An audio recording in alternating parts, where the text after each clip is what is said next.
Hai semuanya, kali ini saya akan membahas materi tentang korelasi linier sederhana atau simbolnya R kecil dan koefisien determinasi atau simbolnya R besar adalah hasil dari korelasi linier dikuadratkan. Koefisien korelasi itu sendiri merupakan ukuran hubungan linier atau derajat keeratan antara variabel bebas X dan variabel tak bebas atau terikat yang disimbolkan dengan Y. Nilai R berkisar antara min 1 sampai 1. Ya, jadi 1,2 itu tidak ada ya, paling besar adalah 1. Nilai R yang positif ditandai oleh nilai B yang positif, sedangkan nilai R yang negatif ditandai oleh B yang negatif. Ini ingat persamaannya Y sama dengan A plus BX, kalau B-nya positif berarti R-nya positif, kalau B-nya negatif berarti R-nya negatif. Jika nilai R mendekati positif 1 atau minus 1, maka X dan Y memiliki korelasi linier yang tinggi. Jika nilai R sama dengan positif 1 atau R adalah min 1, maka X dan Y memiliki korelasi linier sempurna.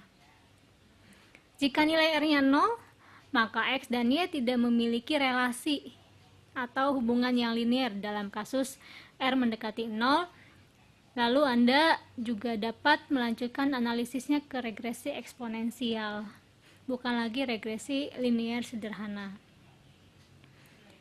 Koefisien determinasi atau R besar merupakan ukuran proporsi keragaman atau variansi total nilai variabel tak bebas yang dapat dijelaskan oleh nilai variabel bebas melalui hubungan yang linier. Nah, ini ada nilainya ya. Kalau misalkan kita peroleh nilai R-nya 0 sampai 0,2, artinya hubungan yang kita dapat itu sangat kecil dan bisa diabaikan atau sangat tidak erat. Jika nilainya antara 0,21 sampai 0,4, maka hubungannya kecil atau mungkin tidak erat.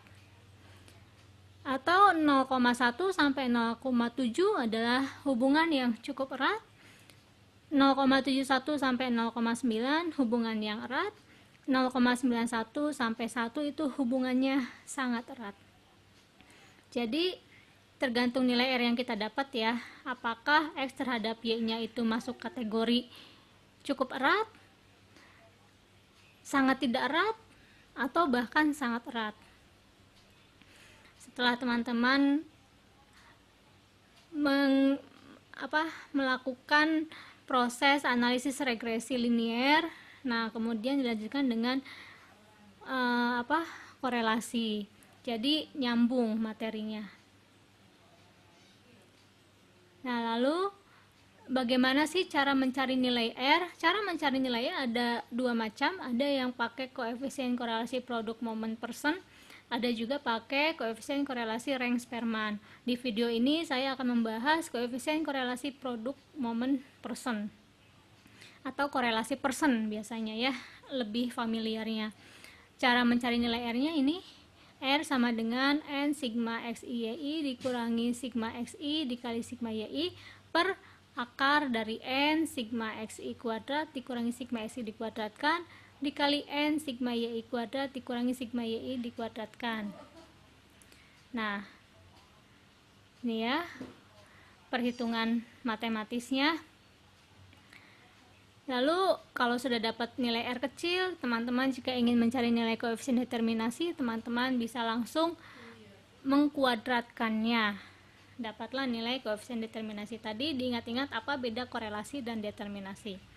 Misalkan teman-teman di materi sebelumnya sudah mendapatkan persamaan regresi yang nilainya Y sama dengan 2,54 tambah 1,05X ya. Nah, teman-teman tinggal menghitung nilai R-nya. Gimana ngitungnya? N, kita hitung bareng-bareng. N-nya 5 dikali sigma XI. Nah, ini ya, di materi yang sebelumnya. Di sini, ya ke tabel ini. Nah, ini Tabel-tabel ini kalian pergunakan untuk mencari nilai R. Lakukan perhitungan manual. Nih ya, atau saya sebenarnya sudah melakukan perhitungan di Excel. Teman-teman bisa lihat di sini. Nah, ini ya. Ini tabelnya. Biaya promosi terhadap volume penjualan, X-nya, Y-nya, XY, X kuadrat, dan Y kuadrat. Ini adalah sigma. Terus saya cari koefisien korelasinya, nilai R-nya. Ini nilai R-nya pakai rumus N sigma X Y dikurangi sigma X dikali sigma Y, dan seterusnya. Ini R-nya. Teman-teman bisa juga silakan pakai alat bantu agar tidak terlalu rumit. Nah, menurut perhitungan saya dapat nilai R-nya 0,98. Jadi ini 0,98. Terus lanjut habis ini. Nah, 0,985 ya. Berapa tadi? Oke, 0,985. 0,985. Nilai R 0,985 menunjukkan artinya biaya promosi atau variabel bebas X dan volume penjualan variabel tak bebas Y berkorelasi linier positif dan sangat tinggi. Hal ini mengindikasikan bahwa kedua variabel memiliki hubungan yang sangat erat. Jadi, volume penjualan sangat dipengaruhi sama biaya promosi. Seperti itu kesimpulannya.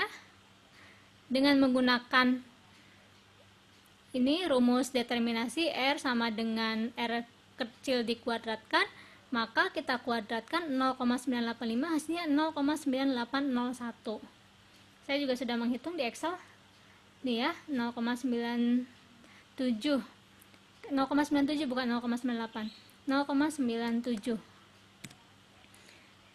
Atau teman-teman misalkan ada perbedaan, nggak apa-apa, berbeda misalkan 0,978, 0,98 itu nggak apa-apa selama perbedaannya tidak terlalu besar ya, asal jangan berbeda sampai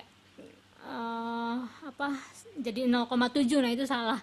Tapi kalau misalkan masih di dua angka di belakang koma, perbedaannya nggak apa-apa ya, asal jangan terlalu rentangnya terlalu tinggi perbedaannya.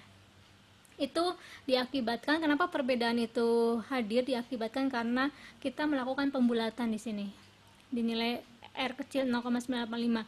Ada yang sampai 4 desimal, ada yang cuma 2 desimal, ada yang pembulatannya dikeataskan, ada yang pembulatannya langsung dipotong gitu ya. Jadi ada galat potong, errornya ada error pembulatan, yang dikeataskan ada galat pemotongan. Itu yang akan mengakibatkan nilai R besarnya berbeda. Selama tidak jauh perbedaannya tidak apa-apa.